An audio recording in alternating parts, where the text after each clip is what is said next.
আসসালামু আলাইকুম প্রিয় শিক্ষার্থী বন্ধুরা, আশা করি সবাই সুস্থ আছো। আমিও ভালো আছি। আমরা আজকে একটা গুরুত্বপূর্ণ টপিকস পড়ব এবং এই টপিকসের মধ্যে আমরা তোমাদেরকে তোমাদের পরীক্ষার জন্য এবং পরীক্ষা পরবর্তী জীবনে ব্যবহার করার জন্য অনেক ইম্পর্টেন্ট মেসেজ দিব। আশা করি তোমরা আমাদের সাথেই থাকবে। আজকের টপিকস হচ্ছে অ্যাডাল্ট পলিসিস্টিক কিডনি ডিজিজ। এই নাম থেকে তোমরা অনেক কিছুই বুঝতে পারছো। সেটা হচ্ছে এটা অ্যাডাল্টদের রোগ, অর্থাৎ রোগটা দেখা দেয় অ্যাডাল্ট এইজে। আর পলিসিস্টিক মানে হচ্ছে অনেকগুলি সিস্ট কিডনির মধ্যে, এবং এটাই হচ্ছে তার রোগ। পাশাপাশি দুইটা কিডনিকে তোমরা দেখতে পাচ্ছ, একটা হেলদি কিডনি আর একটা সিস্টিক কিডনি। এবং ইন্টারেস্টিংলি বন্ধুরা দেখো যে কিছু কিছু সিস্ট কিন্তু কালো দেখাচ্ছে। যে সিস্টগুলি কালো দেখাচ্ছে আসলে এর মধ্যে ব্লিডিং হয়েছে, আর কিছু কিছু সিস্ট স্বাভাবিক দেখাচ্ছে। তোমরা যদি একটু দেখো কাইন্ডলি, এই সিস্টগুলি দেখো, কিছু কিছু সিস্ট আছে, এই সিস্ট দেখো, সবগুলি সিস্ট কিন্তু সাইজেও একরকম না, কালারেও একরকম না। এর মানে হচ্ছে সিস্টগুলি সাইজ একরকম হবে না, কোনোটা ছোট হবে, কোনোটা বড় হবে। আবার কালারও একরকম না, কালার ভিন্ন হবে। যেটা হেলদি মানে যে সিস্টেমের মধ্যে হিমোরেজ নাই সেটা কালার হবে একরকম, আর যে সিস্টেমের মধ্যে হিমোরেজ হলো, রক্তক্ষরণ হলো, এখানে রক্ত দেখতেই পাচ্ছ তোমরা বন্ধুরা, তো সেই সিস্টের কালার রেডিশ হতে পারে, আস্তে আস্তে ব্ল্যাক হয়ে যাবে। তাহলে এখান থেকে আরেকটা মেসেজ দেখো তোমরা, যে পাশাপাশি দেখো এটা হেলদি কিডনি, এর থেকে কিন্তু এই সিস্টিক কিডনির সাইজ বড়, সাইজটা বড়, অনেকগুলি সিস্ট আসার কারণে কিডনি সাইজ বড় হয়ে গেল। তাহলে এখান থেকে বন্ধুরা তোমরা তিনটা মেসেজ পেয়ে যাচ্ছ। একটা হচ্ছে পলিসিস্টিক কিডনি ডিজিজ, এর মধ্যে এই রোগে কিডনিতে অনেকগুলি সিস্ট থাকে, যার কারণে কিডনি সাইজ বড় হয়ে যায়। সিস্টগুলি বিভিন্ন সাইজের হয়, ছোট হয়, বড় হয়। আরেকটা মেসেজ তোমরা দেখতে পাচ্ছ, সিস্টগুলি সারফেস থেকে ফিল করা যাবে। তুমি যে এখানে হাত রাখো, তাহলে তুমি আলটিমেটলি সিস্ট চোখ বন্ধ করেও তুমি বলে দিতে পারবে যে এখানে অনেকগুলি সিস্টের মতো স্ট্রাকচার আমার হাতের নিচে আমি ফিল করছি। এবং সিস্টের মধ্যে হিমোরেজ হতে পারে, যার কারণে সিস্টের কালারও চেঞ্জ হতে পারে। তাহলে এতগুলি মেসেজ আমরা এই ছোট্ট ছবি থেকে পেয়ে যাচ্ছি।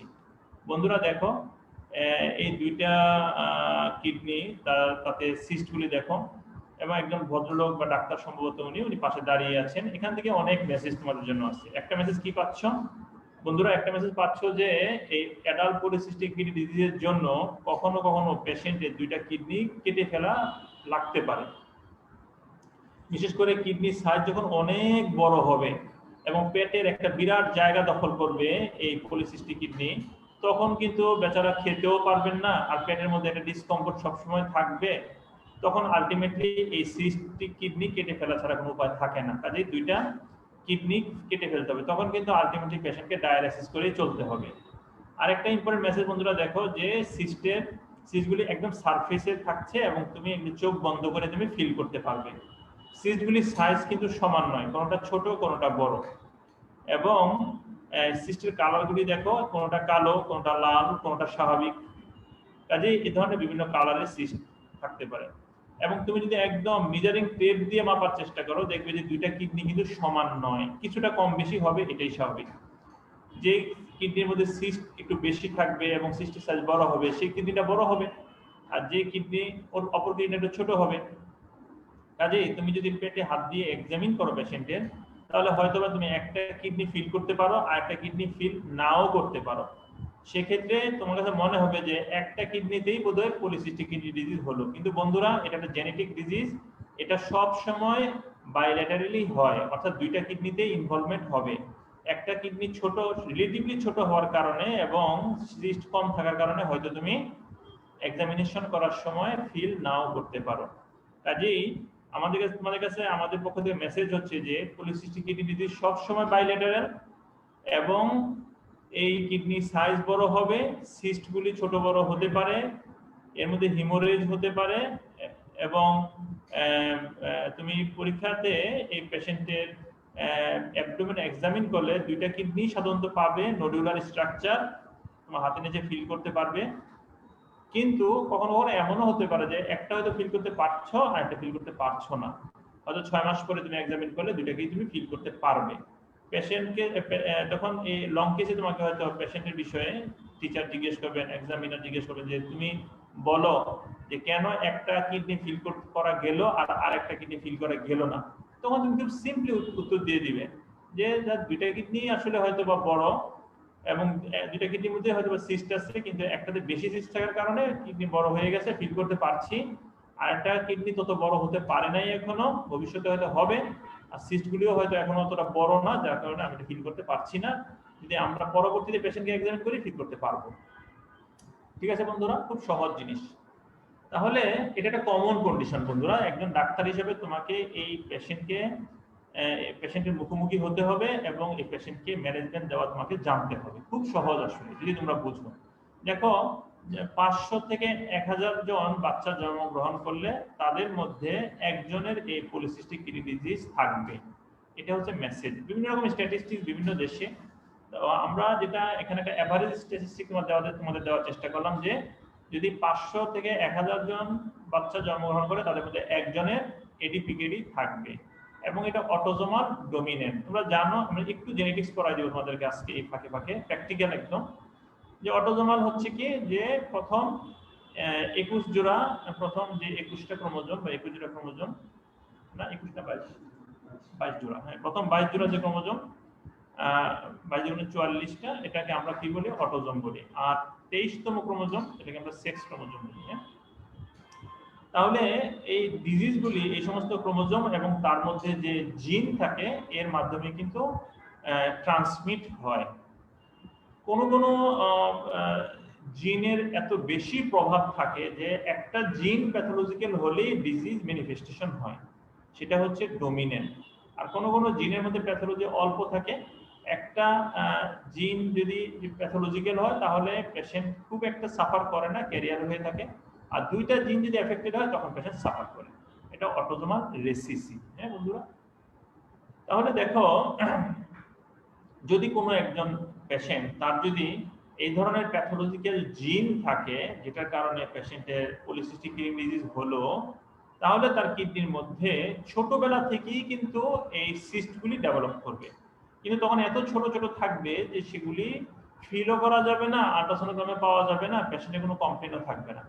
যতই সে বড় হবে আস্তে আস্তে সিস্ট বড় হতে থাকবে, আস্তে আস্তে পেশেন্ট কমপ্লেন করবে, পরীক্ষা নিরীক্ষায় এই সিস্ট ধরা পড়বে।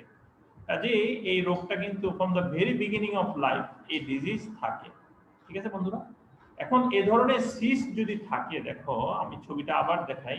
এই সিস্ট, দুইটা সিস্ট দেখো তো বন্ধুরা, এই একটা সিস্ট আর এই একটা সিস্ট, এর ফাঁকে যে রেনাল টিস্যু থাকার কথা সেটা কোথায়? এই দুই সিস্টের কম্প্রেশনের জন্য নরমাল রেনাল টিস্যুগুলি আস্তে আস্তে কম্প্রেসড হয়ে যায়, এবং এখানে যে রক্তনালীগুলি থাকার কথা ছিল সে রক্তনালীগুলিও কিন্তু কম্প্রেসড হয়ে যায়। কাজে এই সিস্ট যত বড় হতে থাকবে, বাড়তে থাকবে, এই দুই সিস্টের মাঝে normal tissue, normal renal tissue, blood vessels, tubules, এগুলি আস্তে আস্তে একটা চাপের মধ্যে পড়বে, এবং দুই দিকের চাপে সে চ্যাপ্টা হয়ে যাবে। সত্যি কথা, আমরা অনেক সময় বিভিন্ন রকম উদাহরণ দিয়ে থাকি বোঝানোর জন্য, যে শিল পাটা, তার মধ্যে মরিচ, উপরে পাটা নিচে শিল, এই দুইজনের ঘষায় এই মরিচের জীবন শেষ। সহজ কথা। তো মরিচ, লাল মরিচ, এর মধ্যে ব্লাড ভেসেলস, তাহলে দুইটা সিস্ট, এর মাঝখানে ব্লাড ভেসেলস, তার মাঝখানে নরমাল রেনাল টিস্যু। যখন নাকি এই দুইটা সিস্ট বড় হতে থাকবে তখন আলটিমেটলি মাঝখানে নরমাল রেনাল টিস্যুগুলি কম্প্রেসড হবে, ব্লাড ভেসেলসও কম্প্রেসড হবে। এই কম্প্রেশনের জন্য আলটিমেটলি কিডনির মধ্যে এই সমস্ত রক্তনালীর মধ্য দিয়ে খুব বেশি রক্ত আর পৌঁছতে পারবে না। যদি না পারে তাহলে কিডনির মধ্যে কি হবে বন্ধুরা?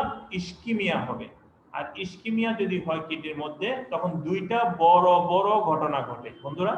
কিডনির মধ্যে যদি ইস্কিমিয়া হয়, যে কোনো কারণে হোক, এই সিস্টের চাপে হোক, রেনাল স্টেনোসিস হোক, বা যে কোনো কারণেই হোক, কিডনির মধ্যে যদি সিস্টের কারণে ইস্কিমিয়া হয়, ইস্কিমিয়ার ফলাফল দুইটা। একটা হচ্ছে রেনিন রিলিজ হবে, প্রচুর পরিমাণে রেনিন রিলিজ হবে। কিডনির মধ্যে ইস্কিমিয়া হলেই রেনিন রিলিজ হয়, সেই রেনিনের কারণে হাইপারটেনশন হবে। আরেকটা হচ্ছে অ্যাঞ্জিওটেনসিন 2 তৈরি হবে, তাই না বন্ধুরা? তাহলে একটা হচ্ছে রেনিন রিলিজ হবে, এবং সেখান থেকে অ্যাঞ্জিওটেনসিন 2 তৈরি হবে, সেখান থেকে হাইপারটেনশন হবে। অ্যালডোস্টেরন রিলিজ হবে, সেখান থেকে হাইপারটেনশন হবে। তাহলে একটা ফলাফল পেলাম আমরা হাইপারটেনশন। আর দ্বিতীয় ফলাফল হচ্ছে এই অ্যাঞ্জিওটেনসিন 2 এবং অ্যালডোস্টেরন এরা কিন্তু ফাইব্রোজেনিক, অর্থাৎ এরা কিন্তু টিস্যু ফাইব্রোসিস করে। তাহলে কিডনির মধ্যে ফাইব্রোসিস হবে, কিডনিতে ফাইব্রোসিস হবে। তাহলে দুইটা ঘটনা আমরা এখান থেকে পেয়ে গেলাম এই ইসকিমিয়ার জন্য, এবং আলটিমেটলি এই চাপের জন্য প্রেসার অ্যাট্রোফি হয়ে নরমাল রেনাল টিস্যুগুলি অ্যাট্রোফি হয়ে যাবে। অ্যাট্রোফি হয়ে যাওয়ার কারণে আস্তে আস্তে পেশেন্টের এন্ড স্টেজ কিডনি ডিজিজ হবে। তাহলে আমরা বন্ধুরা এখানে তিনটা প্যাথোলজি পেয়ে গেলাম। একটা হচ্ছে রেনিন বেশি বেশি রিলিজ হয়, যার কারণে অ্যাঞ্জিওটেনসিন 2 অ্যালডোস্টেরন রিলিজ হয়, ওটার জন্য আলটিমেটলি কি হবে বন্ধুরা, ফাইব্রোসিস হবে। আবার অ্যাঞ্জিওটেনসিন 2 এর জন্য হাইপারটেনশন হবে, হাইপারটেনশন হলো ফাইব্রোসিস হলো। ওইদিকে সিস্টের প্রেসারের জন্য প্রেসারের কারণে আলটিমেটলি পেশেন্টের যে নরমাল টিস্যুগুলি থাকবে সেগুলি অ্যাট্রোফি হবে, প্রেসার অ্যাট্রোফি হয়ে যাওয়ার কারণে আলটিমেটলি পেশেন্টের পুরো কিডনিতে ফাইব্রাস টিস্যু থাকবে এবং অ্যাট্রোফিড টিস্যু থাকবে, আর কিছু সিস্ট থাকবে। এই হচ্ছে কিডনি স্ট্রাকচার। আলটিমেটলি এটা এন্ড স্টেজ কিডনি ডিজিজ বা এন্ড স্টেজ রেনাল ফেলিউর হয়ে যাবে। ঠিক আছে বন্ধুরা, এখন আসো কেন এই প্রবলেমটা হচ্ছে, কেন পেশেন্টের এডিপিকেডি হচ্ছে, জেনেটিক প্রবলেমটা কোথায়। আমরা জানি, আমরা একটু আলোচনা করলাম যে একজন ব্যক্তির 23 জোড়া ক্রোমোজোম থাকে, তার মধ্যে 16 নাম্বার ক্রোমোজোম এবং 4 নাম্বার ক্রোমোজোম, এই দুইটা ক্রোমোজোম হচ্ছে প্রবলেম। ঠিক আছে বন্ধুরা, দেখো তোমরা এখানে 16 নাম্বার ক্রোমোজোম এটা, আর এটা 4 নাম্বার ক্রোমোজোম। এই 16 নাম্বার ক্রোমোজোম এর মধ্যে একটা শর্ট আর্ম থাকে, একটা লং আর্ম থাকে। এই শর্ট আর্মের মধ্যে বসে থাকে একটা জিন। ঠিক আছে বন্ধুরা, তো এই জিন, এই দেখো 16 নাম্বার ক্রোমোজোমের এটা একটা গাছ মনে করো, ক্রোমোজোম নাম্বার 16 এটা গাছ, এটা হচ্ছে একটা বট গাছ, যে বট গাছের একটা ডালের মধ্যে একটা জিন বসে আছে। সেই জিনটা হলো একটা প্যাথোলজিক্যাল জিন। এই প্যাথোলজিক্যাল জিন এডিপিকেডি রোগীর ঘাড় মটকায়, তাই না বন্ধুরা। তাহলে এই যে একটা জিন দেখো, এই জিনের কারণে আলটিমেটলি ওই সেলের মধ্যে একটা অ্যাবনরমাল বা প্যাথোলজিক্যাল প্রোটিন তৈরি হয়। ঠিক আছে বন্ধুরা, তাহলে এই সেলের ভেতরে থাকে নিউক্লিয়াস, নিউক্লিয়াসের ভেতরে থাকে ক্রোমোজোম, ক্রোমোজোমের মধ্যে 16 নম্বর ক্রোমোজোমে চলে গেলাম আমরা, সেই 16 নম্বর ক্রোমোজোমে ছোট আর্মের মধ্যে চলে গেলাম, ওখানে দেখলাম ওরে বাবারে এক জিন বসে আছে, সেটা প্যাথোলজিক্যাল জিন। সেই জিন কি করে, কিছু অ্যাবনরমাল প্রোটিন তৈরি করে, এটাকে বলা হয় পলিসিস্টিন প্রোটিন।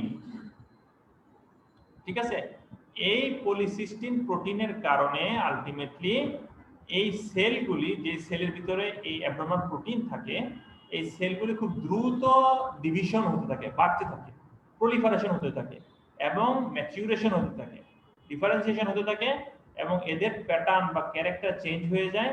যেখানে এরা টিউবুলার স্ট্রাকচার তৈরি করছিল এতদিন পর্যন্ত কিডনির ভিতরে, এরা এখন ওটা বাদ দিয়ে সিস্টিক স্ট্রাকচার তৈরি করা শুরু করে। ঠিক আছে বন্ধুরা, তাহলে এইখান থেকে প্যাথোলজিক্যাল একটা প্রোটিন এর কারণে কিডনির মধ্যে কিছু সিস্টিক স্ট্রাকচার তৈরি হয়, এবং সেই সিস্টিক স্ট্রাকচারের মধ্যে যে সেলগুলি থাকে সেই সেলগুলি কিছু সিক্রেশন করে আলটিমেটলি ছোট ছোট সিস্ট তৈরি করে। একই ঘটনা দেখো 4 নাম্বার ক্রোমোজোম, 4 নাম্বার ক্রোমোজোমে যে লং আর্ম আছে, এখানেও আরেক জিন বসে আছে। এই জিন বাবাজি কি করতেছে, অ্যাবনরমাল প্রোটিন তৈরি করতেছে, এবং এই অ্যাবনরমাল প্রোটিনের কারণে এই সেলগুলি, যে সেলের ভিতরে এরা বসে আছে, সেই সেল আলটিমেটলি প্রলিফারেশন করছে, এবং এরা কিডনির নরমাল টিউবুলার স্ট্রাকচারের পরিবর্তে গোল গোল সিস্টিক স্ট্রাকচার তৈরি করছে, এবং এর ভেতরে ফ্লুইড জমা হচ্ছে এবং সিস্ট তৈরি করতেছে। ঠিক আছে বন্ধুরা, তাহলে আমাকে একটু বলো তোমরা কাইন্ডলি, যে এই সেল এবং তার মধ্যে নিউক্লিয়াস এবং তার মধ্যে 16 নাম্বার ক্রোমোজোম, 4 নাম্বার ক্রোমোজোম, এটা কি শুধু কিডনির মধ্যেই থাকবে না সম্পূর্ণ শরীরের মধ্যেই থাকবে? হ্যাঁ, সম্পূর্ণ শরীরের মধ্যেই সেল আছে, সব সেলের মধ্যেই কম বেশি নিউক্লিয়াস আছে, 2-1টা সেল বাদ দিলে, এবং তার মধ্যে 16 নম্বর ক্রোমোজোম, 4 নম্বর ক্রোমোজোম আছেই, এবং এই জেনেটিক প্রবলেম এটা সব সেলের মধ্যেই হবে। এই জন্য এডিপিকেরি কিন্তু শুধু কিডনি স্পেসিফিক ডিজিজ নয়, এটা একটা সিস্টেমিক ডিজিজ, সারা শরীরের মধ্যেই কিন্তু এর ম্যানিফেস্টেশন থাকবে। ঠিক আছে বন্ধুরা? এখন এই যে প্রোটিন তৈরি হচ্ছে অ্যাবনর্মাল প্রোটিন, যেটাকে পলিসিস্টিন প্রোটিন বলা হয়, এই পলিসিস্টিন প্রোটিন দুইটা কিন্তু দুই রকম। একটা এই 16 নম্বর ক্রোমোজোমের পলিসিস্টিন প্রোটিন, এটা বেশি অ্যাগ্রেসিভ, বেশি প্যাথোলজিক্যাল, এই জন্য এই ডিজিজটা এখানে বেশি সিভিয়ার হবে। পেশেন্ট আগে আগে এফেক্টেড হবে এবং আগে আগে ইএসআইডি হবে, আগে আগে মারা যাবে। কিন্তু 16 নম্বর 4 নম্বর ক্রোমোজোমের মধ্যে যে জিন বাবা যে বসে আছে, সে কিছুটা ভদ্র, সে কিছুটা ভদ্রতা জানে, এবং তাতে পলিসিস্টিন প্রোটিন সে কিছুটা লেস প্যাথোলজিক্যাল, যার কারণে এখানে সেল প্রলিফারেশনটা একটু কম হবে এবং এখানে প্যাথোলজিক্যাল কন্ডিশনটা একটু কম হবে এবং এখানে পেশেন্টের ম্যানিফেস্টেশন কম হবে, সিকেডি দেরিতে হবে, ইএসআরডি দেরিতে হবে, এবং অনেক সময় ইএসআরডি হওয়ার আগে পেশেন্ট অন্য কোনো কারণে মারা যেতে পারে, যেমন রোড ট্রাফিক অ্যাক্সিডেন্টে মারা যেতে পারে। কাজে এটা লেস অ্যাগ্রেসিভ ডিজিজ। ঠিক আছে বন্ধুরা? তাহলে এই অ্যাবনর্মাল প্রোটিন এর উপরও নির্ভর করতেছে যে সেই প্রোটিনটা কি মোর অ্যাগ্রেসিভ প্রোটিন, বেশি প্যাথোলজিক্যাল প্রোটিন, না কম প্যাথোলজিক্যাল প্রোটিন। যে ক্রোমোজোম 16 নম্বরে যে প্রোটিন তৈরি হয়, এটাকে বলে পলিসিস্টিন 1 প্রোটিন, যার কারণে এখান থেকে যে রোগ হয় এটা পলিসিস্টিক কিডনি ডিজিজ টাইপ 1। এটা বেশি অ্যাগ্রেসিভ, বেশি খারাপ, প্রগনোসিস বেশি খারাপ। আর এই যে 4 নম্বর ক্রোমোজোমে যে পলিসিস্টিন প্রোটিন তৈরি হচ্ছে, এটা পলিসিস্টিন টাইপ 2। এখান থেকে যে এডিপিকেডি হবে, এটা টাইপ 2 এডিপিকেডি হবে, এটা লেস অ্যাগ্রেসিভ এবং পেশেন্টের কম পেশেন্টের ক্ষেত্রে এটা ইএসআরডি করবে এবং অনেক দেরি করে করতে পারে। ওকে বন্ধুরা? তাহলে এখান থেকে আমরা ছোট্ট একটা স্ট্যাটিস্টিক আমরা এখানে দেখতেছিলাম যে দেখো বন্ধুরা, যে এডিপিকেডি যেটা টাইপ 1, এটাই বেশি 85% কেসে হবে এবং এটা এখানে প্রায় 50% রোগীরই ইএসআরডি ডেভেলপ করে তাদের বয়স যখন 50 বছর এই সময়। তাহলে এডিপিকেডি 1 যেটা বেশি প্যাথোলজিক্যাল, বেশি অ্যাগ্রেসিভ, 85% কেসে এই বেশিটাই পাওয়া যায়, অর্থাৎ এই খারাপ রোগটাই বেশি, এবং 50% রোগীর ক্ষেত্রে তাদের বয়স 50-এর মধ্যেই এরা ইএসআরডি ডেভেলপ করতে পারে। আর অল্প রোগী 15% পেশেন্ট তাদের এডিপিকেডি টাইপ 2, এখানে এরা লেস অ্যাগ্রেসিভ এবং এখানে দেখো অল্প কিছু পেশেন্টের 70 বছর বয়সে গিয়ে ইএসআরডি ডেভেলপ করে। কাজেই বন্ধুরা এডিপিকেডি টাইপ 1 যেটা, এটাই কমন, এটাই মোর অ্যাগ্রেসিভ। এবং যত রোগী তোমার ডায়ালাইসিস করে বা ট্রান্সপ্লান্ট করে, তাদের 10% রোগী কিন্তু আসলে এই এডিপিকেডি রোগী। ঠিক আছে বন্ধুরা? এখন দেখো, এটা একজন মা যদি তার শরীরের মধ্যে এই 16 নম্বর ক্রোমোজোম অথবা 4 নম্বর ক্রোমোজোমে যদি মিউটেশন থাকে, মিউটেশন মানে চেঞ্জ থাকে, তাহলে মা একজন সাফারার। এই গোল মানে এটা ফিমেল মা, আর ইনি একজন সাফারার, লাল মানে ইনি সাফারার, আর এই স্কয়ার মানে এটা বাবা বা মেল, এবং মাঝখানে খালি মানে উনি হেলদি। তাহলে এনাদের যদি 4 জন সন্তান হয়, তাহলে দেখো যদি একটা মেয়ে হয় তাহলে মেয়ে সাফারার হতে পারে, আবার মেয়ে হেলদি হতে পারে।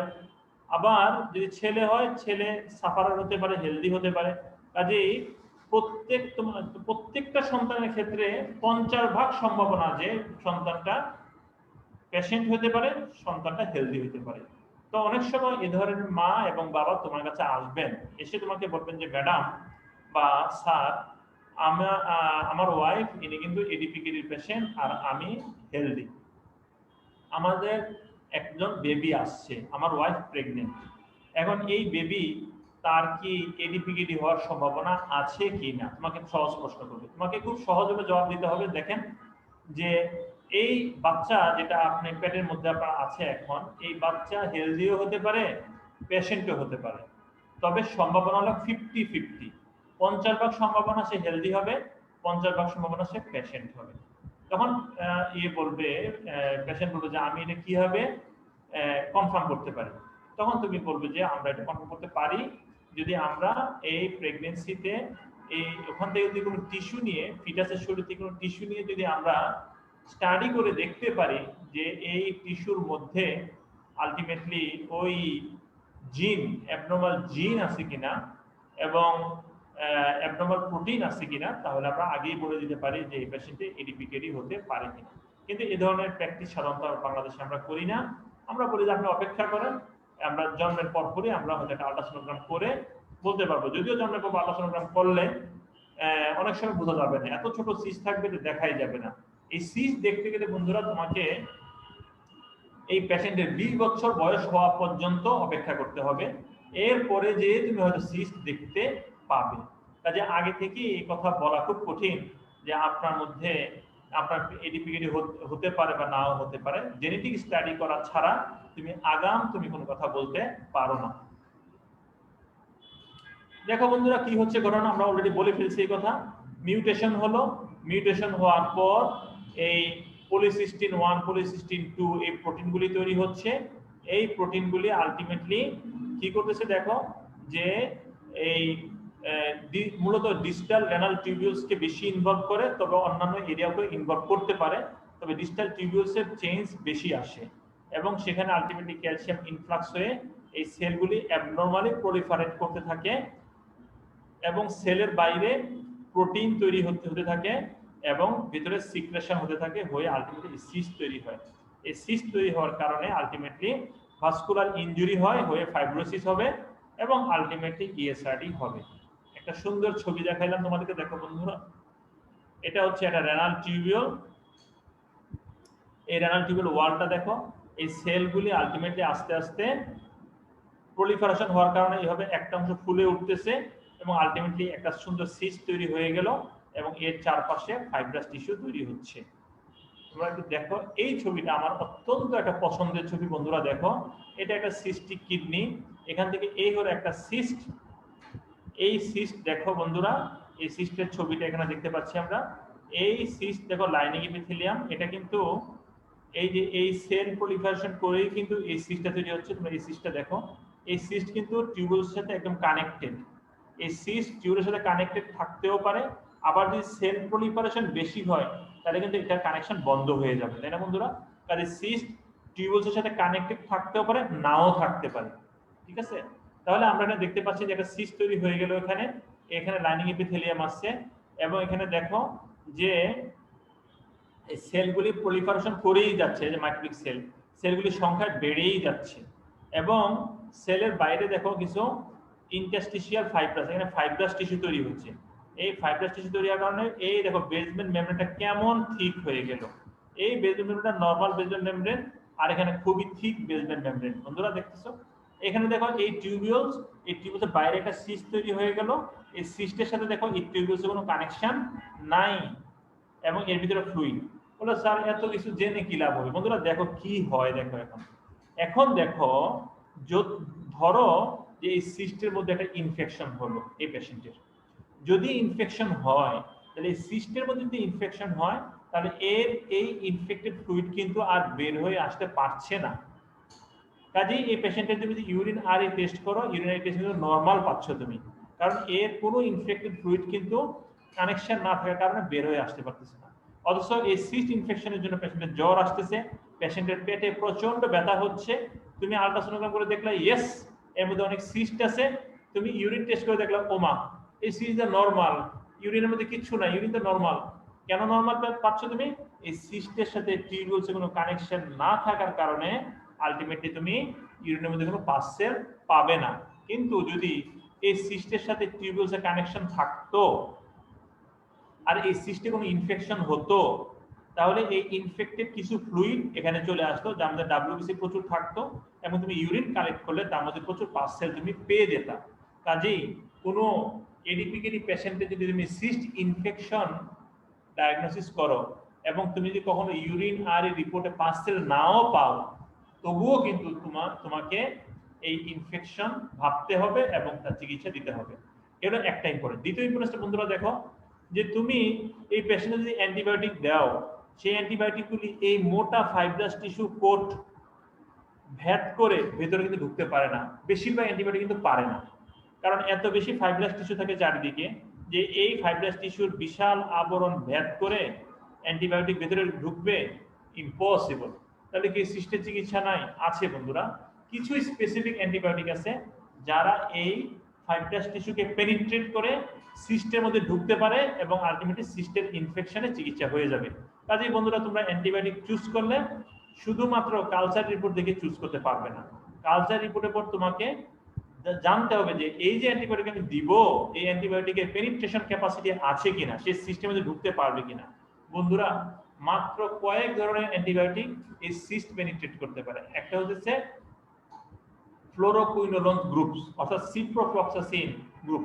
এই গ্রুপের অ্যান্টিবায়োটিকগুলি এই এই তোমার এই ফাইব্রাস টিস্যুকে পেনিট্রেট করে সিস্টের মধ্যে ঢুকতে পারে।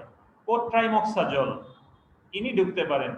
আর কে ঢুকতে পারেন? ক্লোরামফেনিকল। দেখছো তো বন্ধুরা, মাত্র এই 3 মেডিসিন, একটা হচ্ছে সিপ্রোফ্লক্সাসিন গ্রুপ, আর একটা হচ্ছে কোট্রাইমক্সাজল, আর একটা হচ্ছে ক্লোরামফেনিকল। এই 3 গ্রুপ অ্যান্টিবায়োটিক মাত্র এই সিস্ট পেনিট্রেট করে ভিতরে ঢুকতে পারে। কাজেই বন্ধুরা, তোমাকে অ্যান্টিবায়োটিক চুজ করার ক্ষেত্রে এর মধ্যেই থাকার জন্য চেষ্টা করতে হবে, ঠিক আছে? তো দেখো কিভাবে সিস্ট তৈরি হচ্ছে। ডিস্টাল টিউবুলসে সিস্ট হয়, আবার দেখো প্রক্সিমাল টিউবুলসে হতে পারে। তবে একটু মনে রাখবে বন্ধুরা, ডিস্টাল টিউবুলসে কিন্তু সিস্ট বেশি হয়। এখানে দেখো সুন্দর একটা ছবি, এখানে ডিস্টাল টিউবুলসের সিস্টকে বেশি দেখানোর চেষ্টা করা হয়েছে। প্রক্সিমাল টিউবুলসের সেই তুলনায় একটু সিস্ট কমই থাকে। এই ডিস্টাল টিউবুলসে সিস্ট বেশি থাকে এবং আলটিমেটলি কিডনিটা এমন দেখাচ্ছে। যতই দিন যাবে ততই সিস্ট সংখ্যা বাড়বে এবং সাইজে বাড়বে, এবং কিডনিও সাইজে বাড়তে থাকবে। কিডনি সাইজে বাড়ছে, আর কিডনিতে তোমার রেনাল টিউবুলার সেল, যারা প্রকৃতপক্ষে কিডনির কাজ করে, সেই সেলগুলি ফাইব্রাস টিস্যুতে কনভার্ট করছে, এবং আলটিমেটলি কিডনি ফাংশন কমে কমে একটা পর্যায়ে এটা এন্ড স্টেজ কিডনি ডিজিজ হয়ে যাচ্ছে। যদিও পেশেন্টের বিরাট বড় কিডনি, কিন্তু এটা পেশেন্টের রেনাল ফেলিউর হয়ে যাচ্ছে। পরীক্ষার সময় জিজ্ঞেস করা হয় what is the cause of renomegaly. তো যদি জিজ্ঞেস করা হয় what is the cause of renomegaly, তোমাদের অ্যানসার হবে number 1 ADPKD, number 2 renal cell carcinoma, number 3 obstructive uropathy, and number 4 amyloidosis. আর সোনোলজিক্যালি কিডনি একটু বড় পাওয়া যায়, ডায়াবেটিক নেফ্রোপ্যাথি। এটা শেষে বলবা যে নেফ্রোপ্যাথি কিডনি রিলেটিভলি অন্যান্য ডিস থেকে বড় হয়, কিন্তু এটা আবার হাত দিয়ে প্যালপেট করা যায় না। আল্ট্রাসোনোগ্রামের মধ্যে একটু বড় দেখা যায়, কিন্তু হাত দিয়ে প্যালপেট করা যায়। তাহলে এডিপিকেডি, renal cell carcinoma, obstructive uropathy এবং অ্যামাইলয়েডোসিস। একটা এক্সাম্পল না দিলে মনে থাকবে না, যেমন মাল্টিপল মায়োলোমা। এটা বিশেষ ধরনের এক ধরনের প্রোটিন তৈরি করছে, কাপ্পা অর ল্যামডা অথবা ইমিউনোগ্লোবুলিন জি বা ইমিউনোগ্লোবুলিন এ। সেই প্রোটিনটা এসে কিডনিতে এসে জমা হলো, এটাই হচ্ছে এক ধরনের অ্যামাইলয়েডোসিস। একটা বিশেষ ধরনের হিউজ পরিমাণ প্রোটিন যখন শরীরে তৈরি হবে, সেটাকে আমরা বলি অ্যামাইলয়েডোসিস। সেই অ্যামাইলয়েড প্রোটিনগুলো যখন যে অর্গানে ডিপোজিট হবে, সেই অর্গানোমেগালি হবে। লিভার ডিপোজিশন হলে হেপাটোমেগালি হবে, ডিপোজিশন হলে স্প্লেনোমেগালি হবে, কিডনি ডিপোজিশন হলে রেনোমেগালি হবে। ঠিক আছে বন্ধুরা? এখন আসো কি কি ফিচার হতে পারে এডিপিকেডি পেশেন্টের, কি কি ক্লিনিক্যাল ম্যানিফেস্টেশন নিয়ে তোমার কাছে আসতে পারে। তুমি একজন ডাক্তার, তুমি বসে আছো চেম্বারে, তোমার কাছে ভদ্রলোক এসে বললেন যে স্যার বা ম্যাডাম, আমার পেটের মধ্যে একটা অস্বস্তি ভাব, পেটের মধ্যে একটা ডিসকমফোর্ট বা পেট ব্যথা করে, এই ধরনের একটা কথা বললেন। তো তোমাকে শুধুমাত্র জিআই চিন্তা করলেই হবে না, তোমাকে একটু রেনাল চিন্তাটাও করতে হবে। তুমি যদি পেশেন্টের কাছে আরেকটু হিস্ট্রি নাও, তাহলে পেশেন্ট বলতে পারে যে হ্যাঁ, আমার ফ্যামিলিতে আমার আব্বা আম্মার একটা বিশেষ ধরনের কিডনি রোগ আছে। ফ্যামিলি হিস্ট্রি খুব ইম্পর্টেন্ট হয়ে গেল। পেশেন্টের হঠাৎ সিভিয়ার পেইন নিয়ে তোমার কাছে আসতে পারে। যদি ওই সিস্ট দেখলা তোমরা, ওই সিস্টের মধ্যে যদি ইনফেকশন হয়, সিভিয়ার পেইন হবে, জ্বর থাকবে, ভমিটিং থাকবে। আর যদি সিস্টের মধ্যে হিমোরেজ হয়, তাহলে সিস্ট হিমোরেজের কারণে সিভিয়ার পেইন থাকবে। এখন বন্ধুরা, সেই প্রশ্ন, যদি সিস্ট হিমোরেজ হয় আর তুমি ইউরিন যদি চেক করো, তাহলে তুমি কি আরবিসি পাবে বলো তো? হ্যাঁ, উত্তর হলো পেতেও পারি, নাও পেতে পারি। কখন পাবো? যদি সিস্টের সাথে টিউবুলসের কমিউনিকেশন থাকে তখন পাবো। আর কখন পাবো না? যদি সিস্টের সাথে টিউবুলসের কমিউনিকেশন না থাকে তখন পাবো না। কাজেই একই কথা, যদি সিস্ট হেমোরেজ তুমি চিন্তা করো আর ইউরিন চেক করে যদি তুমি আরবিসি না পাও, তাহলে এই কথা তোমার বলার সুযোগ নাই যে নো, এটা সিস্ট হেমোরেজ নয়। পেতেও পারো, নাও পেতে পারো। 3 নাম্বার হচ্ছে হাইপারটেনশন। তাহলে দেখো বন্ধুরা, সাধারণত এই ধরনের রোগীরা 20 বছর বয়সে হাইপারটেনশন নিয়ে প্রেজেন্ট করে। চিন্তা করতে পারো, মাত্র 20 বছর বয়স, তাতেই হাইপারটেনশন নিয়ে আসছেন তোমার কাছে, আর তুমি দেখে একটা অ্যান্টিহাইপারটেনসিভ ড্রাগ দিয়ে ছেড়ে দিলা। কি হলো? ব্লান্ডার হয়ে গেল। কাজে এই পেশেন্টের কিন্তু আল্ট্রাসোনোগ্রাম করে কিডনিটা দেখা তোমার জন্য জরুরি ছিল। কাজে অল্প বয়সে যদি কোনো পেশেন্ট তোমার কাছে হাইপারটেনশন নিয়ে আসে, তাহলে বন্ধুরা অবশ্যই তোমরা পেশেন্টের এটা এসেনশিয়াল বা প্রাইমারি হাইপারটেনশন ভাবার চেষ্টা করবে না, অবশ্যই আন্ডারলাইন কজ খুঁজে বের করার চেষ্টা করবে, ঠিক আছে? তাহলে মাত্র 20 বছর বয়সে একটা পেশেন্ট হাইপারটেনশন নিয়ে আসলো, তুমি অবশ্যই পেশেন্টের কিছু রুটিন ইনভেস্টিগেশন করে পেশেন্টের কারণ ফাইন্ড আউট করার চেষ্টা করবে। হিমাচুরিয়া নিয়ে আসতে পারে যদি সিস্ট হিমোরেজ হয়, urinary tract infection, cyst infection এগুলি নিয়ে আসতে পারে পেশেন্ট তোমার কাছে, severe abdominal pain, vomiting, fever এগুলি, এবং আলটিমেটলি পেশেন্টের রেনাল ফেলিউর নিয়ে তোমার কাছে আসতে পারে। এর বাইরে কিন্তু আরো কিছু প্রেজেন্টেশন আছে যেটা বলা হয়নি ডেভিডসনে। স্টোন হইতে পারে, তোমরা জানো যেখানে সেল প্রলিফারেশন বেশি সেখানে ডিএনএ বেশি, যেখানে ডিএনএ বেশি সেখানে পিউরিন বেশি, যেখানে পিউরিন বেশি সেখানে ইউরিক অ্যাসিড বেশি, যেখানে ইউরিক অ্যাসিড বেশি সেখানে ইউরিক অ্যাসিড স্টোন হতে পারে, এবং স্টোনের কারণে সিভিয়ার রেনাল পেইন বা রেনাল কলিক নিয়ে আসতে পারে। আবার যেখানে সেল প্রলিফারেশন বেশি সেটা যদি আনকন্ট্রোল হয় তাহলে এটা একটা মেলিগন্যান্ট চেঞ্জ হয়ে রেনাল সেল কার্সিনোমাও হতে পারে। তাহলে এই সমস্ত প্রেজেন্টেশনের পাশাপাশি রেনাল স্টোন ডিজিজ এবং রেনাল সেল কার্সিনোমার চিন্তাও আমাকে মাথায় রাখতে হবে, যেহেতু সেলগুলোর প্রলিফারেশন হচ্ছে, যদি মেলিগন্যান্ট প্রলিফারেশন শুরু হয়ে যায় এখানে তাহলে তো রেনাল সেল কার্সিনোমা হয়ে যাবে। তাহলে আমরা এগুলি পড়লাম একটু আগে, রেনাল পেইন হতে পারে, ইনফেকশন হতে পারে, সিস্ট হিমোরেজ হতে পারে, স্টোন হতে পারে, দেখো বন্ধুরা হাই ব্লাড প্রেশার হতে পারে, অ্যাবডোমিনাল ডিসকমফোর্ট হতে পারে, আলটিমেটলি রেনাল ফেলিউর হতে পারে। আমরা একটু আগে আলাপ করলাম যে এটা কিন্তু শুধু কিডনির মধ্যে সীমাবদ্ধ কোনো রোগ নয়, এই যে genetic abnormalities, chromosomal abnormality, genetic defect, এটা সারা শরীরের সব সেলের মধ্যেই থাকে, এবং যে সমস্ত সেল প্রলিফারেশন করতে সক্ষম সেখানে প্রলিফারেশন হয়। এজন্য আমরা দেখি লিভার বা বিলিয়ারি ট্রি, বিলিয়ারি ট্রির মধ্যে সিস্ট হয়, লিভারে সিস্ট হয়।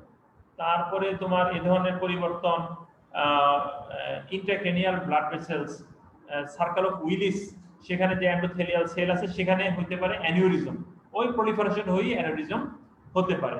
একইভাবে প্রলিফারেশন হয়ে তোমার কোরোনার ডাইভার্টিকুলাম হতে পারে, ডিউডেনামে কিছু চেঞ্জ হতে পারে, এই ধরনের অনেক জায়গার মধ্যে মাল্টি সিস্টেম ইনভলভমেন্ট হতে পারে। বিশেষ করে হেপাটিক ইনভলভমেন্ট হতে পারে প্রায় 30% পেশেন্টের ক্ষেত্রে, এবং ব্রেইনের মধ্যে অ্যানিউরিজম হতে পারে 5 থেকে 10% পেশেন্টের ক্ষেত্রে। এক এক বই এক এক স্ট্যাটিস্টিক্স দেওয়া আছে, মোটামুটি কয়েকটা বই ঘাটলে তোমরা বুঝতে পারবা যে 5 থেকে 10% পেশেন্টের ক্ষেত্রে এই অ্যানিউরিজম থাকবে। এখানে মজার একটা ইনফরমেশন বন্ধুরা, যে এটা ফ্যামিলি স্পেসিফিক, অর্থাৎ এই বেরিজ অ্যানিউরিজম ফ্যামিলি একজনের যদি থাকে তাহলে সেই ফ্যামিলি থেকে সেই ফ্যামিলিতে যত এডিপিকেডি পেশেন্ট আছে সবারই কিন্তু বেরিজ অ্যানিউরিজম থাকবে, অর্থাৎ এটা একটা স্পেশাল মিউটেশন যেটা ফ্যামিলির সবার থাকবে। দেখা যাবে যে আমাদের এই এলাকার মধ্যে 3টা ফ্যামিলি আছে যাদের এডিপিকেডি আছে, 2টা ফ্যামিলিতে কোনো বেরিজ অ্যানিউরিজম নাই, একজনেরও নাই, আর একটা ফ্যামিলিতে বেরিজ অ্যানিউরিজম আছে এবং সবার আছে। কাজেই বন্ধুরা যদি তুমি কোনো পেশেন্ট এডিপিকেডি পেশেন্ট পাও তাহলে ওনাকে অবশ্যই তুমি জিজ্ঞেস করবে যে আপনার ফ্যামিলিতে হঠাৎ করে ব্রেইনে রক্তক্ষরণ হয়েছে এ ধরনের কোনো রোগী আছে কিনা। যদি বলে যে হ্যাঁ আমার বাবার হঠাৎ মারা গেছে কিন্তু রক্তক্ষরণ হয়েছে কিনা বলতে পারবো না, অথবা হ্যাঁ বলতে পারবো আমরা হসপিটাল নিয়ে গেলাম, নেওয়ার পরে আমরা দ্রুত সিটি স্ক্যান করলাম বা অন্যান্য পরীক্ষা করার পর দেখা গেল ব্রেইনে রক্তক্ষরণ হয়েছে, সাব অ্যারাকনয়েড হেমোরেজ জাতীয় কিছু একটা রোগ হয়েছে, তখন কিন্তু তোমাকে ভাবতে হবে যে এই পেশেন্টে তোমার সামনে যিনি বসে আছেন এনারও কিন্তু ব্রেইনে মোস্ট লাইকলি অ্যানিউরিজম আছে, যদিও সেটা এখনো সিম্পটোমেটিক হয়নি।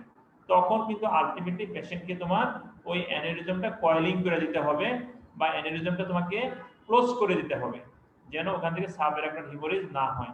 এই জন্য এডিপিকেডি পেশেন্ট তোমার কাছে যখন আসবে তখন এই পেশেন্টগুলির আলটিমেটলি তোমাকে হিস্ট্রি নিতে হবে যে ফ্যামিলিতে কোনো সাডেন ডেথ বা স্ট্রোক বা সাব অ্যারাকনয়েড হেমোরেজ এই জাতীয় হিস্ট্রি আছে কিনা, যদি থাকে তখন এই পেশেন্টের তুমি ব্রেইনে ইমেজিং করে এই অ্যানিউরিজম বের করে সেটাকে তোমার সিল করে দিতে হবে যেন সাব অ্যারাকনয়েড হেমোরেজ না হয়। ঠিক আছে বন্ধুরা, কারণ সাব অ্যারাকনয়েড হেমোরেজ হচ্ছে সবচেয়ে খারাপ ধরনের স্ট্রোক যেটাতে পেশেন্টের সার্ভাইভিলিটি খুবই কম। ঠিক আছে,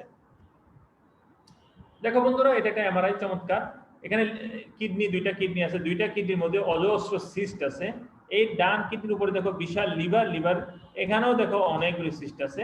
বাম কিডনির উপরে লিভারের লেফট লোব, এখানে অনেকগুলি সিস্ট আছে। কাজেই এটাকে অনেক সময় অ্যাডাল্ট পলিসিস্টিক কিডনি ডিজিজ না বলে অ্যাডাল্ট পলিসিস্টিক ডিজিজও বলা হয়, কারণ এখানে অনেক অর্গানের মধ্যে সিস্ট থাকতে পারে।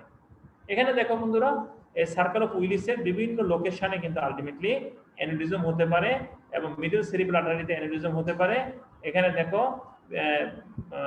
ভার্টিব্রো বেজিলার জাংশনে অ্যানিউরিজম হতে পারে, এখানে বেজিলার অ্যাপেক্স অ্যানিউরিজম হতে পারে, অ্যান্টিরিয়র কমিউনিকেটিং আর্টারিতে হতে পারে এবং এখানে দেখো পোস্টেরিয়র কমিউনিকেটিং আর্টারিতে হতে পারে। মোস্ট কমন কিন্তু পোস্টেরিয়র কমিউনিকেটিং আর্টারিতে তোমার আলটিমেটলি সিস্ট হতে কি বলে অ্যানিউরিজম হতে পারে এবং সেটা রাপচার করে সাবআরাকনয়েড হেমোরেজ হতে পারে। ঠিক আছে, এছাড়া হার্টের মধ্যে কিছু প্রবলেম হয়, মাইট্রাল রিগার্জিটেশন, অ্যাওর্টিক রিগার্জিটেশন, এগুলি কিন্তু থাকতে পারে।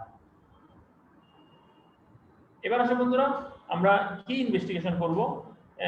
হিস্ট্রি হচ্ছে বড় ইনভেস্টিগেশন। এখানে যদি তুমি পেশেন্টের যদি ফ্যামিলি হিস্ট্রি ঠিকমতো না নাও, আসলে এই পেশেন্টের ভালো ম্যানেজমেন্ট তুমি করতে পারবে না। যদি বলে ফ্যামিলিতে থাকে, ফ্যামিলিতে আছে, তাহলে তো তোমার ডায়াগনোসিস সহজ হয়ে গেল।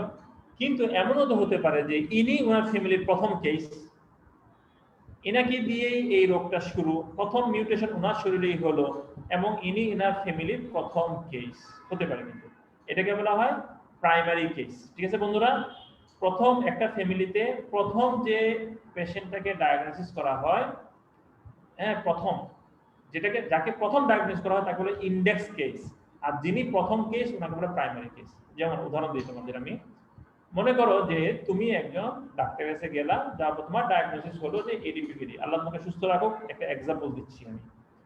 তো তোমাকে যেহেতু প্রথম ডায়াগনোস করা হচ্ছে, তুমি হবে ইন্ডেক্স কেস। তারপর ডাক্তার সাহেব জিজ্ঞেস করলো যে আচ্ছা তোমার বাবা বা মা কারো কি এই ধরনের রোগ আছে? তুমি বললা যে হ্যাঁ আমার বাবার আছে কিনা জানি না, তবে আমার বাবার হাই প্রেশার আছে, অনেক সমস্যা আছে। তখন তোমার আব্বাকে নিয়ে আসা হলো, ওনার পরীক্ষা নিরীক্ষা করে দেখা গেলো হ্যাঁ ওনারও এডিপিকেডি আছে। তখন বলো কি দাদার আছে? দাদা তো নাই, দাদা স্বাভাবিক মৃত্যুবরণ করছেন 90-100 বছর বয়সে, তারা সম্ভবত দাদা দাদি ছিল না, কারণ যিনি 90-100 বছরে মারা গেছেন ওনার সাধারণত হয়তো রোগ ছিল না। তাহলে হয়তো বাবাই প্রথম কেস। তাহলে বাবা যেহেতু প্রথম কেস, বাবা হলো প্রাইমারি কেস, আর তোমাকে দিয়ে ডায়াগনোসিস শুরু হয়েছে, কাজে তুমি হলো ইন্ডেক্স কেস। ঠিক আছে, কাজে ভালো করে হিস্ট্রি নিলে আমাদের এই সমস্ত প্রাইমারি কেস, সেকেন্ডারি কেস, যদি প্রাইমারি কেস থেকে যার হয়েছে দ্বিতীয় সেটা সেকেন্ডারি কেস, তাহলে তুমি সেকেন্ডারি কেস, তুমি ইন্ডেক্স কেস, তোমার বাবা হলো প্রাইমারি কেস। ঠিক আছে, তাহলে আমাদের যদি বলা হয় যে একটা ইনভেস্টিগেশন বলো এই রোগীর জন্য, তাহলে ইনভেস্টিগেশন হবে আলট্রাসোনোগ্রাম অফ হোল অ্যাবডোমেন। বন্ধুরা আলট্রাসোনোগ্রাম অফ কেওবি কিন্তু বলছি না, আলট্রাসোনোগ্রাম অফ হোল অ্যাবডোমেন বলছি, কারণ লিভারেও প্যাথোলজি থাকতে পারে। যদি পেশেন্টের আলট্রাসোনোগ্রাম অফ হোল অ্যাবডোমেন করা হয় আর যদি দেখা যায় যে কিডনির মধ্যেও সিস্ট, লিভারের মধ্যেও সিস্ট, তাহলে ডায়াগনোসিস মোটামুটি হয়ে গেল যে এটা পলিসিস্টিক কিডনি ডিজিজ। আর যদি শুধুমাত্র লিভারের মধ্যে একটা কিডনির মধ্যে একটা ছোট সিস্ট দেখা যাচ্ছে আর কিছুই নাই, তাহলে কিন্তু বন্ধুরা এটা এডিপিকিডি সম্ভবত নয়। কাজেই আমরা যদি পেশেন্টের একটা আলট্রাসোনোগ্রাম করি, তাহলে 20 বছর বয়সের পরে পেশেন্টের ক্ষেত্রে আলটিমেটলি দেখা যায় যে 95% কেসেই কিন্তু ডায়াগনোসিস হয়ে যায়। এই জন্য আলট্রাসোনোগ্রাম দিয়ে আমরা ফ্যামিলির অন্যান্য মেম্বার যারা আছে, ভাই বোন, বাবা মা, ছেলে মেয়ে, তাদের যদি স্ক্রিনিং টেস্ট করতে পারে যে তাদের কিডনিতে সিস্ট আছে কি নাই।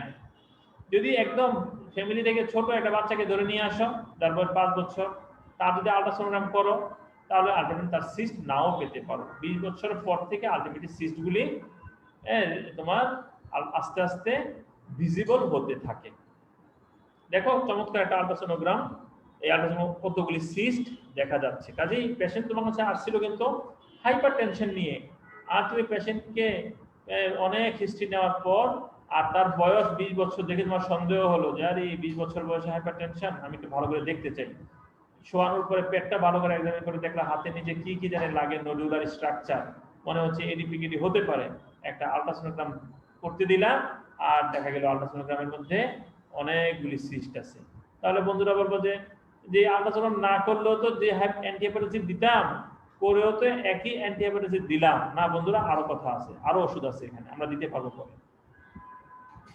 এখানে দেখো একটা বিশাল সিস্ট দেখা যাচ্ছে, তো সিস্টগুলি ভালো করে খেয়াল করতে হয় যে ভেতরে হিমোরেজ আছে কিনা, ভেতরে ইনফেকশন আছে কিনা। সম্ভবত এই সিস্টের ভিতরে দেখো কোনো সফট টিস্যু কিন্তু দেখা যাচ্ছে, হিমোরেজ হতে পারে সিস্টের ভিতরে। ওকে, এখন আসো কিভাবে তুমি এই ডায়াগনোসিস কনফার্ম করবা। যদি বয়স পেশেন্টের 15 থেকে 40 মধ্যে হয়, আর যদি তুমি পেশেন্টের কিডনির মধ্যে 3টা সিস্ট পাও, ধরো যে হিসাবে সুবিধার্থে বলছি যে এক কিডনির মধ্যে 3টা পেলাম, অথবা এক কিডনিতে 2টা আর কিডনিতে 1টা পেলাম, তাহলে কিন্তু এটা মোটামুটি হবে এডিপিকেডি ডায়াগনোসিস হয়ে গেল। যদি 40 থেকে 60 বছরের মধ্যে 2 কিডনিতে 2টা 4টা সিস্ট পাও, তাহলে কিন্তু এডিপিকেডি হওয়ার সম্ভাবনাই খুব বেশি। যদি বয়স 60-এর উপর চলে যায়, এখন তো সিস্ট সবগুলি ডেভেলপ করে যাওয়ার কথা, তাহলে আলটিমেটলি যদি দেখো যে ডান কিডনিতে 4টা সিস্ট, বাম কিডনিতে 4টা সিস্ট, 8টা সিস্ট হয়ে গেছে, তাহলে আলটিমেটলি পেশেন্টের এটা এডিপিকেডি ডায়াগনোসিস হয়ে গেল। এছাড়া তুমি অ্যাবডোমেনের সিটি স্ক্যান, এমআরআই, এই টেস্টগুলো করতে পারো উইথ ডাই দিতে হবে, কন্ট্রাস্ট দিতে হবে তোমাকে। যদি ক্রিয়েটিনিন 2 এর উপরে হয়, তাহলে কিন্তু বন্ধুরা আমরা সিটি স্ক্যান কন্ট্রাস্ট দিতে পারি না। এর নিচে হইলেই কিন্তু 2 এর নিচে ক্রিয়েটিনিন যদি হয়, তাহলে সিটি স্ক্যান এবং কন্ট্রাস্ট দেওয়া যাবে। আর এমআরআই এটা উইথ গ্যাট কন্ট্রাস্ট, এটা মোটামুটি মোর সেফ সিটি স্ক্যানের চেয়ে। তারপরে ইদানিং দেখা যায় যে এটাতে ফাইব্রোসিস করতে পারে। এনিহাও আমাদের প্রয়োজন হলে আমরা সিটি এমআরআই আমাদের করতে হবে। আর ডিফারেনশিয়াল ডায়াগনোসিস হিসাবে সিম্পল রেনাল সিস্টকে আমরা ভুলবো না, যে একটা পেশেন্টের যদি একটা সিস্ট থাকে কিডনির মধ্যে এবং সিস্টের ওয়ালটা যদি খুব রেগুলার এবং থিন হয়, তাহলে মোস্ট লাইকলি এটা সিম্পল রেনাল সিস্ট। তারপরেও তোমাকে এটা পরবর্তীতে আল্ট্রাসোনোগ্রাম করে মনিটরিং বা ফলো আপ করতে হবে। তোমরা দেখো এই পেশেন্টের এমআরআই, কি চমৎকার এমআরআই, এবং কিডনির মধ্যে কতগুলি সিস্ট দেখা যাচ্ছে। এখানে রিয়েল কিডনি দেখো, অনেক হিমোরেজ হয়েছে কিডনির ভিতরে, এবং এই পেশেন্টের এমআরআই ছবি দেখো, এই কিডনির 2টা এমআরআই। জেনেটিক স্ক্রিনিং অনেক সময় করার প্রয়োজন হয় বন্ধুরা। আমরা একটু বোঝার চেষ্টা করি যে কখন আমাদের জেনেটিক স্ক্রিনিং করতে হবে। ধরো যে একজন পেশেন্ট যার অ্যাডাল্ট পলিসিস্টিক কিডনি ডিজিজ, ওনার 2টা কিডনি অচল হয়ে গেছে, উনি এখন ডায়ালাইসিস করেন। এখন এনার একটা কিডনি লাগানো প্রয়োজন, উনি একটা কিডনি খুঁজছেন। এখন কিডনি সাধারণত যদি নিজের ভাই বোন বা আপন আত্মীয় স্বজনের কাছ থেকে পাওয়া যায়, তাহলে সেই কিডনি লাগানোর পর সেটা বেশি দিন টিকে থাকবে, স্বাভাবিক নিজস্ব টিস্যু। একদম বাইরে থেকে তো কিডনি এনে লাগানো নিষেধ বাংলাদেশের আইনে। তারপরে যদি কেউ অন্য দেশে গিয়ে এগুলি করার চেষ্টা করে, সেক্ষেত্রে বিপদ আছে, না করাই ভালো। আইন মেনে চলা আমাদের সবারই পবিত্র কর্তব্য। সেই হিসাবে আমরা যদি মনে করি ঠিক আছে, আমরা ফ্যামিলি থেকে একজনকে খুঁজে বের করব যিনি কিডনি দিবেন। এখন দেখা গেল যে এই পেশেন্টের এক ভাই, উনি কিডনি দিতে রাজি হয়েছে যে উনি একটা কিডনি দিবেন। এখন এই যে ভাই যিনি কিডনি দিবেন, এনার কি এখন পলিসিস্টিক কিডনি আছে কিনা এটা দেখো। তো ওনারা আল্ট্রাসাউন্ড করা হলো, ওনার বয়স 20 বছর, দেখা গেল না পলিসিস্টিক কিডনি নাই। এখন যদি দেখা যায় ভবিষ্যতে ওনার পলিসিস্টিক কিডনি হওয়ার সম্ভাবনা আছে, তাহলে তো উনি কিডনি দেওয়া ঠিক হবে না ওনার। কারণ এই কিডনি দিলে উনিও তখন ঝামেলার মধ্যে পড়ে গেলেন, উনি নিজেই তখন পেশেন্ট হয়ে গেলেন। এবং এই কিডনি আলটিমেটলি যাকে দেওয়া হচ্ছে, ওনার তো কোনো কাজে লাগলো না, ওনার শরীরে গিয়ে ওই কিডনি চেঞ্জ হয়ে যাবে, এটা সিস্টিক কিডনি হয়ে যাবে, ওই ট্রান্সপ্লান্ট কিডনি, এবং ওইটা আলটিমেটলি ফেলিউর হয়ে যাবে। এই জন্য এই ধরনের কিডনি দেওয়া নেওয়ার মধ্যে কোনোটার মধ্যে কোনো বেনিফিট আসলে নাই। কাজেই তোমাকে কনফার্ম হইতে হবে যিনি কিডনি দিবেন ডোনার, ওনার ভবিষ্যতে এডিপিকেডি হওয়ার কোনো সম্ভাবনা আছে কিনা। তখন এই ডোনার ভদ্রলোকের কিন্তু জেনেটিক টেস্ট করতে হবে, করে দেখতে হবে ওনার 16 নম্বর ক্রোমোজোমের জন্য একটু উকি দিয়ে দেখবে, ওনার 4 নম্বর ক্রোমোজোমে উকি দিয়ে দেখবে যে ক্রোমোজোমের মধ্যে কোনো ওই মিউটেশন করা তোমার ওই প্যাথোলজিক্যাল জিনগুলি আছে কি নাই। যদি ওই জিনের কোনো অস্তিত্বই না থাকে, তাহলে বুঝতে হবে ওনার শরীরের মধ্যে এই জিন না থাকার কারণে ভবিষ্যৎ জীবনে ওনার এডিপিকেডি হওয়ার কোনো সম্ভাবনা নাই। কাজেই উনি চাইলে এখন একটা সেফলি একটা কিডনি ডোনেট করতে পারেন। আর যদি দেখা যায় যে ওনার জিনের, ওনার ক্রোমোজোমের মধ্যে ওই প্যাথোলজিক্যাল পলিসিস্টিক জিনগুলি আছে, তাহলে বন্ধুরা কি বুঝলাম, ওনার এখন হয়তো এডিপিকেডি নাই, আগামী 10 বছর 15 বছর পরে এডিপিকেডি ওনার হবেই হবে। এবং এই এডিপিকেডি হওয়ার কারণে উনি নিজেই একজন কিডনির পেশেন্ট হবেন। আর উনি নিজেই একজন কিডনি পেশেন্ট হয়ে আরেকজন কিডনির পেশেন্টকে কিভাবে কিডনি ডোনেট করতে পারেন? এক ফকিরকে আপনি আরেক ফকিরকে টাকা ভিক্ষা দিবে বলো? কাজেই বিষয়টা হচ্ছে তখন আমরা এই পেশেন্টের কাছ থেকে, এই ডোনারের কাছ থেকে কিডনি নেওয়ার জন্য চেষ্টা করতে পারি যদি ওনার এই প্যাথোলজিক্যাল জিন না থাকে। আর যদি থাকে তাহলে ওনার কাছ থেকে আমরা কিডনি নেওয়ার চেষ্টা করব না। কাজেই বন্ধুরা, এই জেনেটিক স্ক্রিনিং করার ক্ষেত্রে এই ক্ষেত্রে অত্যন্ত গুরুত্বপূর্ণ, ঠিক আছে? আর যদি কখনো দেখা যায় যে কোনো পেশেন্টের কিডনি দ্রুত খারাপ হয়ে যাচ্ছে এবং পেশেন্টের সিস্ট কিছু কিছু দেখা যায়, তখন অনেক সময় জেনেটিক স্ক্রিনিং করে দেখা হয়, যে টেস্ট করে দেখা হয় যে ওনার এডিপিকেডি আসলে এই প্যাথোলজিক্যাল জিন এবং প্রোটিন আছে কি নাই। কিন্তু তোমাদেরকে যে কথা বললাম, donor selection in kidney transplantation in ADPKD, এটা হচ্ছে number 1 indication for genetic screening. যদি ফ্যামিলিতে একজনেরও যদি সাবঅ্যারাকনয়েড হেমোরেজ হয়ে থাকে বা স্ট্রোক হয়ে থাকে বা হঠাৎ করে মরে গিয়ে থাকেন স্ট্রোকের কারণে, তাহলে এই ফ্যামিলির কিন্তু এমআরএ করতে হবে, ম্যাগনেটিক রেজোনেন্স এনজিওগ্রাফি করে ব্রেইনে কোথায় অ্যানিউরিজম আছে সেটাকে ফাইন্ড আউট করতে হবে এবং সেটাকে তোমার কয়েলিং করে আলটিমেটলি ক্লোজ করে দিতে হবে টু প্রিভেন্ট সাবঅ্যারাকনয়েড হেমোরেজ। তোমরা দেখো বন্ধুরা, এই পেশেন্টের এটা একটা এমআরএ করা হয়েছে, করার পর এখানে রেড অ্যারো দেখো একটা অ্যানিউরিজম পাওয়া গেল, এবং এই অ্যানিউরিজম যদি থাকে তাহলে কিন্তু সাবঅ্যারাকনয়েড হেমোরেজ হতে পারে, এটা সাবঅ্যারাকনয়েড হেমোরেজ।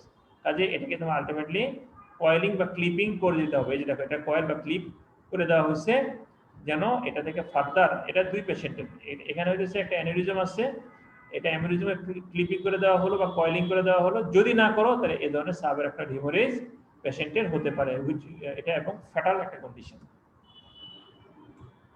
আশা বন্ধুরা, ম্যানেজমেন্ট কি হবে? প্রথমে ব্লাড প্রেশার কন্ট্রোল। আমরা আগে তোমাদের বলেছি যে এই ধরনের পেশেন্টদের renin angiotensin aldosterone system over active থাকে, যার কারণে এদের জন্য ড্রাগ অফ চয়েস হচ্ছে কি? S inhibitor, ARB. আমরা আসলে অল্প বয়সে কোনো পেশেন্টের যদি হাইপারটেনশন নিয়ে আসেন, এনার জন্য ড্রাগ অফ চয়েস হচ্ছে এস ইনহিবিটর এবং এআরবি, ঠিক আছে?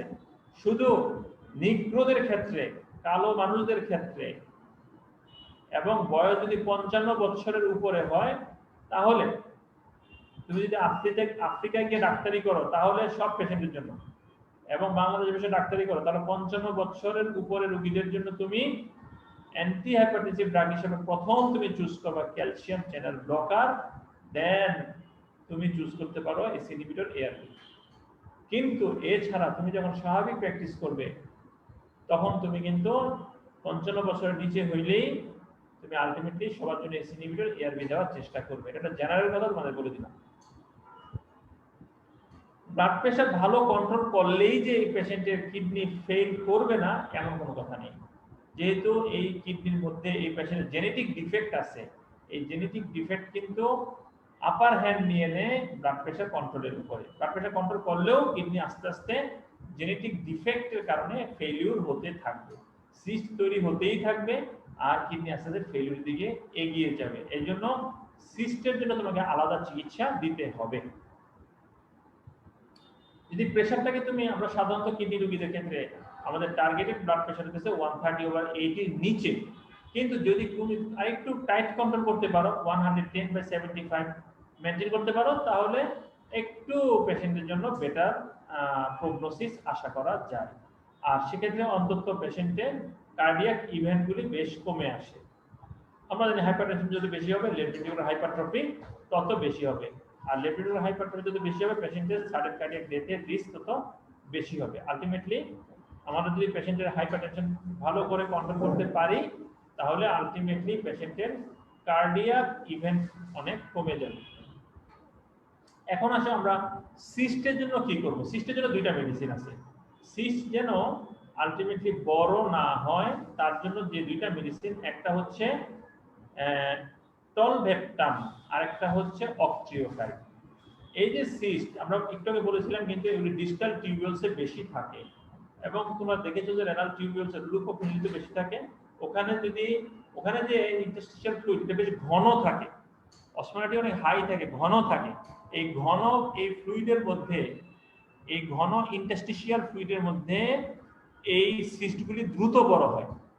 তুমি ঠিক আছে বন্ধুরা, কাজেই এই পেশেন্টে যদি এডিএইচ বেশি রিলিজ হয়, রেনিন অ্যাঞ্জিওটেনসিস অ্যালডোস্টেরন সিস্টেম অ্যাক্টিভেশন হলে কিন্তু এডিএইচও বেশি রিলিজ হয়, তখন আলটিমেটলি ফ্লুইড রিটেইন হয়ে ওই ইন্টারস্টিশিয়াল ফ্লুইড কিন্তু অনেক ঘন হয়ে যায়।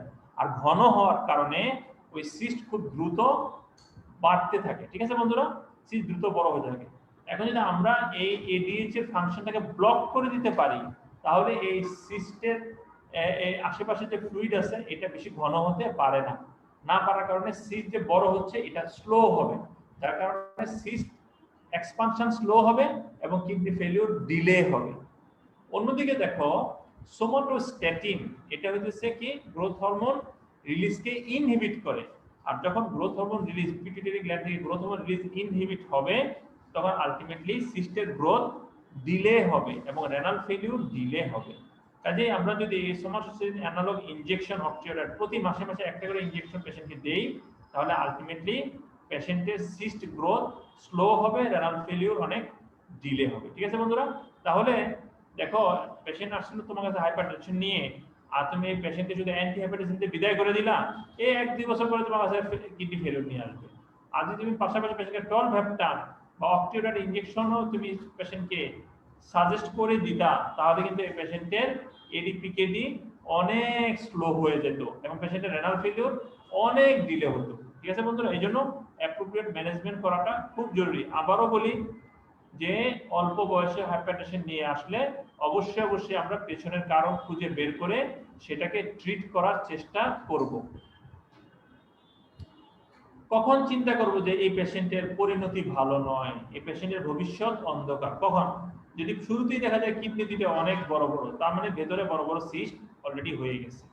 যদি দেখা যায় যে এই পেশেন্টের বিশেষ ধরনের মিউটেশন আছে, ট্রাঙ্কেটিং PKD1 মিউটেশন, এমনি PKD1 মিউটেশন খারাপ জিনিস, আমাদের ট্রাঙ্কেটিং ধরনের মিউটেশন যদি হয়, তাহলে এটা আলটিমেটলি কিডনি র্যাপিডলি ফেল করে।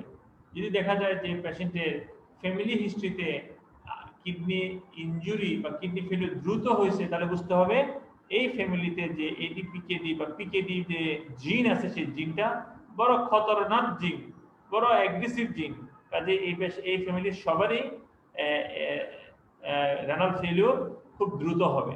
যদি মেল পেশেন্ট হাইপারটেনশন থাকে, প্রোটিনিউরিয়া থাকে এবং পেশেন্টের সিস্ট যদি সিমটোমেটিক হয়, বড় সিস্ট হওয়ার কারণে একটা ড্র্যাগিং পেইন হয় পেটের মধ্যে, অথবা সিস্টের মধ্যে ঘন ঘন হিমোরেজ হচ্ছে, ইনফেকশন হচ্ছে, আলটিমেটলি এই সমস্ত পেশেন্টের রেনাল ফেলিওর খুব দ্রুত হবে। ঠিক আছে বন্ধুরা,